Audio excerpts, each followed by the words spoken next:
సంవత్సరాల తరబడి ఎన్ని మందులు వాడినా మీ మోకాల నొప్పులు తగ్గట్లేదా? ప్రాణ పెయిన్ క్లినిక్ లో అత్యాధునిక చికిత్స. నమస్తే శశికాంత్ గారు. నమస్తే ఉషా గారు. కోల్కతా ఇన్సిడెంట్ మనం కంటిన్యూగా చూస్తూనే ఉన్నాం. చాలా వీడియోస్ ఇప్పటికి మనం చేస్తున్నాం. నిన్న జరిగిన నబర్నా మార్చ్ ఏదైతే ఉందో ప్రపంచం మొత్తం అల్లకల్లోలం సృష్టించిందని చెప్పొచ్చు. చాలా మంది జస్టిస్ కోసం ప్రయత్నిస్తూ ఉన్నారు. కోల్కతా రాష్ట్ర ప్రజలు ఎవరైతే ఉన్నారో వాళ్ళ రాస్తా రోకలు, వాళ్ళ ధర్నాల వెనక చాలా పెయిన్ ఉందని చెప్పొచ్చు. ప్రస్తుతం మనం కనుక ఇప్పుడు చూస్తే అండ్ అక్కడ బంద్ కూడా నడుస్తుంది. మార్నింగ్ 6 నుంచి ఈవినింగ్ 6 వరకు కంప్లీట్గా బంద్ అని కూడా చెప్తూ ఉన్నారు.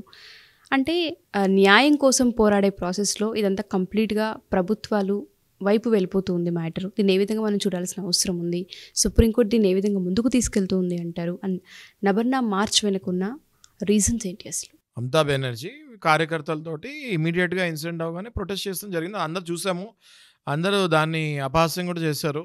ఆమె చీఫ్ మినిస్టర్, ఆమె హెల్త్ మినిస్టర్, ఆమె హోమ్ మినిస్టర్ ఇంతమందితోటి ప్రొటెస్ట్ చేసిందేమో అని అందరూ అది హాస్యప్రదంగా కూడా చూస్తాం జరిగింది. కానీ ఇప్పుడు చూస్తే ఎవరైతే ఇప్పుడు పీస్ఫుల్గా ప్రొటెస్ట్ చేశారో citizens of the country, citizens of that particular state also, వాళ్ళ మీద అన్లీష్ అంటే వాళ్ళ మీద పోలీసులు అరాచకానికి దిగినట్టే మనం చెప్పుకోవచ్చు. ఒక పక్కన లాఠీ చార్జ్ చేశారు, ఒక పక్కన టియర్ గ్యాస్ వదిలారు, ఒక పక్కన వాటర్ కెనాన్స్ అంటే వాటర్ తోటి అదే ఆ ఫోర్స్ తోటి వాటర్ పెడతారు కదా, అది చేస్తాం జరిగింది. అది మోస్ట్ అన్ఫార్చునేట్ అండి. బికాస్ ఇప్పుడు జస్ట్ మనం చూసుకుంటే ఒక 3-4 days బ్యాక్ సుప్రీంకోర్టు హీరింగ్ ఏమిచ్చింది అంటే, ఒకవేళ స్టేట్లో ఏమైనా ప్రొటెస్ట్ కనుక జరిగితే citizens of the country peaceful position జరిగినప్పుడు మీరు please don't disturb the protest if it is peaceful and also don't unleash on them అని చెప్తాం జరిగింది. అన్లీష్ అండ్ డోంట్ డిస్టర్బ్ అంటే వాళ్ళని డిస్టర్బ్ చేయకండి, పోలీసు వాళ్ళని వాళ్ళ మీద వదలకండి అన్నట్టు.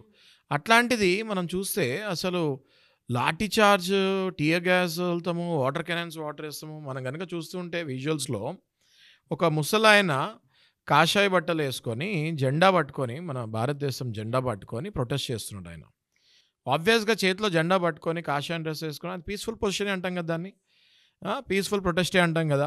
ఆ పీస్ఫుల్ ప్రొటెస్ట్లో మనం విజువల్స్ కనుక చూస్తుంటే ఆ వాటర్ కెనాన్స్ ఏదైతే వదిలారో ఆయన మీద, ఆయన కనుక కరెక్ట్గా ఆ స్పాట్లో నుంచొని ఉంటే ఆయన చనిపోయే ప్రమాదం కూడా ఉండేది. ఎందుకంటే వాటర్ కెనాన్స్ ఏదైతే వదులుతారో అది చాలా హై ఫోర్స్లో వదులుతారు.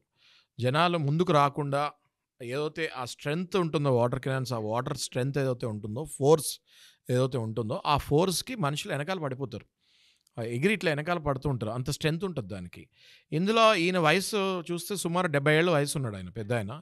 ఆయన కాషాయ డ్రెస్ వేసుకొని జెండా పట్టుకొని పీస్ఫుల్గా ప్రొటెస్ట్ చేస్తుంటే ఆయన మీదకి వాటర్ కెనాన్స్ వదిలేరండి. అది క్యాప్చర్ అయింది నేషనల్ మీడియాలో, ఆల్ ఓవర్ కంట్రీ మీడియాలో అది బాగా వైరల్ అవుతుంది. అది ఒకవేళ ఆయన కనుక ఆ ప్రొటెస్ట్లో లక్కీగా ఆయన కార్నర్లో ఉండటం వల్ల ఆ ఫోర్స్ ఆయన మీద పడలేదు. ఆయన ఆ ఫోర్స్ పడుతున్నా కూడా ఆయన వెనక్కి తగ్గకుండా మళ్ళీ ఇలా అని ఇండికేషన్ ఇస్తాం, మళ్ళీ వేయండి కావాలంటే, నేను మాత్రం నా ప్రొటెస్ట్ ఆపను, ఆ అమ్మాయికి జరిగింది నా మనవరాలు లాంటిది అన్నట్టుగా భావించి ఆయన మళ్ళీ వేయమన్నాడు ఆయన మీదకి. ఆ ఏజ్లో, ఆ వయస్సులో కాషాయ తెల్ల గడ్డం వేసుకొని, తెల్ల జుట్టు వేసుకొని, కాషాయ బట్టల్లో జెండా పట్టుకొని ఆయన నుంచున్నాడు అంటే మనము జనాల యొక్క మనోభావాలు దీన్ని బట్టి అర్థం చేసుకోవాలి. వెంటనే చూస్తే మళ్ళీ వెంటనే వితిన్ ఇంకొక 5-10 minutesలోనో కొద్దిసేపట్లోనో ఒక అమ్మాయిని, అంటే ఒక స్త్రీని జుట్టు పట్టుకొని లాక్కుంటూ వెళ్తాం జరిగింది పోలీసు వాళ్ళు. వెస్ట్ బెంగాల్ పోలీసు వాళ్ళు ఒక స్త్రీని జుట్టు పట్టుకొని లాక్కెళ్తాం జరిగింది. మళ్ళీ వెంటనే కొంతసేపటి చూస్తే ఆ టియర్ గ్యాస్కి ఒక చిన్న పాప అందులో ఆ స్మెల్కి కళ్ళు తిరిగి పడిపోతాం, అన్కాన్షియస్ అయిపోతాం జరిగింది. ఆ అమ్మాయిని హాస్పిటల్లో కూడా అడ్మిట్ చేస్తాం జరిగింది. ఇట్లా ఇంత దారుణంగా ప్రొటెస్ట్ చేస్తే, ఇంత దారుణంగా చేస్తే government, west Bengal government after supreme court giving the hearing that should not unleash on the peaceful protest అని చెప్తాం జరిగింది. అలా చెప్పిన తర్వాత కూడా వీళ్ళు వెస్ట్ బెంగాల్ పోలీస్ ఫోర్స్ అట్లా రియాక్ట్ అయింది అంటే జస్ట్ అర్థం చేసుకోండి. వెస్ట్ బెంగాల్ పోలీస్ ఫోర్స్ అంటే ఎవరో కాదు, మమతా బెనర్జీ హోమ్ మినిస్టర్. అంటే మమతా బెనర్జీ డైరెక్ట్గా ఇన్వాల్వ్ అయినట్టు కదా, ఆర్డర్స్ డైరెక్ట్గా. మరి హోమ్ మినిస్టర్ ఆర్డర్ అయ్యిందే lathi charge, water cannons, tear gas వదులుతానికి ఆస్కారం ఉండదు. Without the support and permission of home ministry they can't do that, police department can't do that. So అలా చేసింది అంటే ఖచ్చితంగా ఇందులో మమతా బెనర్జీ కాన్స్పిరసీ ఏంటి అన్నది క్లియర్గా తెలుస్తుంది. జనాలు రోడ్డుపైకి రాకూడదు, జనాలు రోడ్డుపైకి రావాలంటే భయపడాలి, ప్రొటెస్ట్ చేయాలంటే భయపడాలి అనే విధంగా నిన్న పరిస్థితిని కల్పించారనే చెప్పారు. కల్పించారని ఖచ్చితంగా చెప్పుకోవచ్చు. ఎందుకు, రీజన్ ఏంటి అంటే గవర్నమెంట్ అఫీషియల్స్, గవర్నమెంట్ మినిస్ట్రీస్ అన్నీ షేక్ అయ్యి గజగజ అందరూ వణుకుతున్నారు.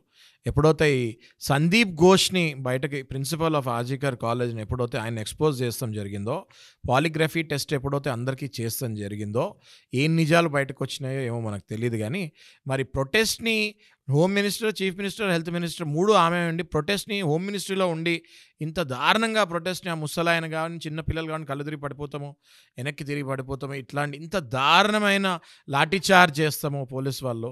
దీనికి మన ఇట్లా చేస్తున్నారు అంటే ఖచ్చితంగా దాని వెనకాల గవర్నమెంట్, కరెంట్ రూలింగ్ గవర్నమెంట్ ఉంది అని నేషనల్ మీడియా భావిస్తుంది.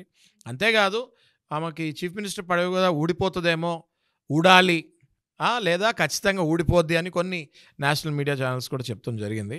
సో నాకు కూడా పర్సనల్గా అనిపించేది ఏంటంటే ఇంకా ఎక్కువ కాలం ఆమె చీఫ్ మినిస్టర్ ఉండదేమో అనిపిస్తుంది. బికాజ్ ఇంత ఘోరంగా ఎప్పుడు ఏ స్టేట్లో కూడా ఇట్లాంటి ఇన్సిడెంట్లో చీఫ్ మినిస్టర్ రోడ్డు మీదకి వచ్చి ప్రొటెస్ట్ చేయొచ్చు, జనాలు వచ్చి ప్రొటెస్ట్ చేయకూడదు. జస్ట్ ఆలోచించండి ఉషా గారు, మీరు ఇక్కడ చీఫ్ మినిస్టర్ ఏమో విత్ సెక్యూరిటీ ప్రొటెస్ట్ చేసింది, విత్ కార్యకర్తలను అందరిది. అండ్ సామాన్య ప్రజలు నేషనల్ ఫ్లాగ్ పట్టుకొని, జెండాలు పట్టుకొని ప్రొటెస్ట్ చేస్తానికి వస్తే ఈ చీఫ్ మినిస్టర్ ఒప్పుకోలేదు. క్లియర్గా అర్థమవుతుంది కదా అందరికీ ఇందులో ఎవరు చెయ్యి ఏంటి అన్నది. సో నాకు తెలిసి 100% ఈ చీఫ్ మినిస్టర్ పదవి ఎక్కువ కాలం ఉంటుందని నేను అనుకోవట్లేదు పర్సనల్గా. అది నా ఉద్దేశం. అది ఇవాళ ఇంకొక కొత్త న్యూస్ కూడా బయటికి రావడం జరిగింది. అనుప్ దత్ ఆ పర్సన్ ఎవరు, ఆయనకెందుకు పాలిగ్రఫీ జరుగుతుంది, అసలు దీని వెనుక రీజన్స్ ఏంటి? అది మనకి ఇప్పుడే వచ్చిన న్యూస్ ఏంటంటే అనూప్ దత్ అనే ఒక ఏఎస్ఐ, అంటే ఒక పోలీస్ వ్యక్తి, ఆయనను కూడా ఈ కేసులో పాలిగ్రఫీ టెస్ట్ చేస్తానికి పిలిచారు. ఆయన విజువల్స్ కూడా కనిపించాయి మనకి. సిబిఐ ఆఫీస్ దగ్గర పరిగెత్తుతూ, మీడియా వాళ్ళకి చిక్కకుండా పరిగెత్తుతూ సిబిఐ ఆఫీస్కి ఎంటర్ అవుతూ ఉన్నాడు ఆయన. విజువల్స్ చూస్తే అనూప్ దత్ అనే వ్యక్తి ఈ సంజయ్ రాయ్ ఎవరైతే ఉన్నాడో ఆ సంజయ్ రాయ్కి మిత్రుడు, ఆప్తుడు అన్నట్టుగా మనం ఇప్పుడు భావించవచ్చు. ఎందుకంటే ఆయనకు కూడా పాలిగ్రఫీ టెస్ట్ చేస్తున్నారు. పాలిగ్రఫీ టెస్ట్ ఇప్పుడు ఎవరెవరు చేస్తారు మనం మాట్లాడుకుంటే, సంజయ్ రాయ్కి చేస్తారు, సందీప్ ఘోష్కి చేస్తారు. ఆ రోజు రాత్రి ఆ అమ్మాయితోటి ఎవరెవరు ఉన్నారో వాళ్ళ కొలీగ్స్, ఇంటర్న్స్, ఆ రోజు సాయంత్రం వరకు ఎవరైతే ఉన్నారో అందులో 4 ఫ్రెండ్స్కి చేశారు. ఈ 6 పాలిగ్రఫీ టెస్ట్ చేస్తాం జరిగింది. ఇప్పటికీ 7వ వ్యక్తి ఎవరా అంటే అనూప్ దత్. ఈ అనూప్ దత్కి పాలిగ్రఫీ టెస్ట్ చేస్తున్నారు అంటే ఖచ్చితంగా సంజయ్ రాయ్కి, అనూప్ దత్కి ఏదైనా లింక్ ఎస్టాబ్లిష్ అయి ఉంటుంది. ఎందుకంటే ఆ రోజు ఇన్సిడెంట్ తర్వాత 4:40 AM తర్వాత సంజయ్ రాయ్ ఆల్రెడీ ఆల్కహాల్లో ఉన్నాడు. అక్కడి నుంచి స్ట్రెయిట్ ఆయన ఒక పోలీస్ ఇంటికే వెళ్ళి బ్యారక్స్, అంటే ఆ పోలీస్ బ్యారక్స్లోకి వెళ్ళి పడుకుంటాం జరిగింది. దాని తర్వాత కూడా ఆయన వేరే పోలీస్ వాళ్ళ ఇంటికి వెళ్ళి అక్కడ నిద్రపోవటం జరిగిందని మనకి ఇన్ఫర్మేషన్ వచ్చింది. సో ఖచ్చితంగా ఈ ఏఎస్ఐ ఎవరైతే అనూప్ దత్ ఉన్నాడో ఈయనకి, సంజయ్ రాయ్కి ఆ ఇన్సిడెంట్ తర్వాత ఎక్కడో ఏదో లింక్ ఎస్టాబ్లిష్ అయి ఉంటుంది. అది మనకి ఇప్పుడు త్వరలో తెలుస్తుంది. వచ్చిన తర్వాత we will discuss about it. అందుకే that is the reason why Anoop దత్కి కూడా పాలిగ్రఫీ టెస్ట్ చేస్తాం జరుగుతుంది. మేబీ అనూప్ దత్ ఈ పాలిగ్రఫీ టెస్ట్లో సంజయ్ రాయ్ గురించి ప్లస్ ఆ ఇన్సిడెంట్లో ఇంకా ఎవరెవరు ఉన్నారో కొన్ని నిజాలు తెలిసే అవకాశం ఉంది. కాబట్టి ఆయనకు కూడా ఈ నిజ నిర్ధారణ పరీక్ష చేస్తాం జరుగుతుంది. ఈ ఇన్సిడెంట్కి సంబంధించి ఎప్పుడైతే పరిష్కారం కోసం అందరూ యావత్ ప్రపంచం ఎదురు చూస్తూ ఉందో, మనం కూడా ఎప్పటికప్పుడు మినిట్ టు మినిట్ అని అప్డేట్స్ చేస్తూనే ఉన్నాం. మనం దాంతోపాటు జస్టిస్ కోసమే పోరాడుతూ ఉన్నాము. ఈ పాలిగ్రఫీ టెస్ట్లు కంటిన్యూస్గా జరుగుతూనే ఉన్నాయి. ఏంటి అన్నది ఇంకా క్వశ్చన్ మార్క్గానే కనిపిస్తుంది. జస్టిస్ త్వరగా జరగాలి అని. అండ్ దాంతోపాటు ఈ ఇన్వెస్టిగేషన్స్ వెనుకున్న అంతరార్థం ఏంటి అనేది కూడా తెలియాల్సిన అవసరం ఉందంటే రోజుకు ట్విస్ట్లా కనిపిస్తుంది సార్ ఈ కేసుకి. సో పూర్తి విచారణ త్వరితగతిన జరగాలని కోరుకుందాం. Thank you sir, thank you so much. Suman టీవీలో మీ పర్సనల్ అండ్ బిజినెస్ ప్రమోషన్స్ కోసం కింది నెంబర్కి కాంటాక్ట్ చేయండి.